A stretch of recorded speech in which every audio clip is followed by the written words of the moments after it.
The gentlewoman from Pennsylvania is recognized. I reserve. Gentlewoman from Pennsylvania reserves. Gentleman from Illinois is recognized. Mr. Speaker, I'd like to yield 2 minutes to my good friend from New York, Mr. Garbarino. Gentleman from New York is recognized. Thank you, Mr. Speaker. I ask unanimous consent to revise and extend my remarks. Without objection. I rise today in support of H.R. 4738, the COVID-19 American History Project Act. I'm proud to co-sponsor this bill and stand with my friend, Congresswoman Letlow, who knows better than most the devastation of this pandemic. 2 years ago this month, an unknown virus swept across the world, taking lives and changing others forever. Our way of life was brought to an abrupt halt, and even now we're still trying to claw our way back to normal.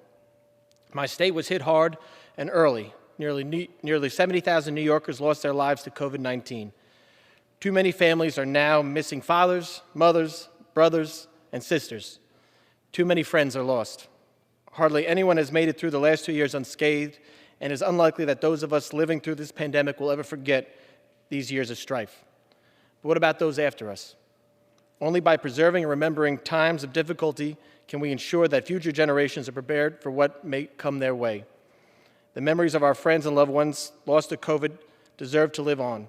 The memory of Luke Letlow and that of hundreds of thousands of Americans like him deserve to live on.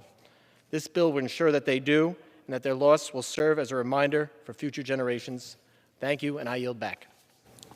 Gentleman yields back. The gentleman from Illinois is recognized. Reserves. Gentleman from Illinois reserves. Gentlewoman from Pennsylvania is recognized. I reserve as well. Gentlewoman from Pennsylvania reserves. The gentleman from Illinois is recognized. It is my great honor, Mr. Speaker, to now yield as much time as she may consume to the sponsor of this piece of legislation,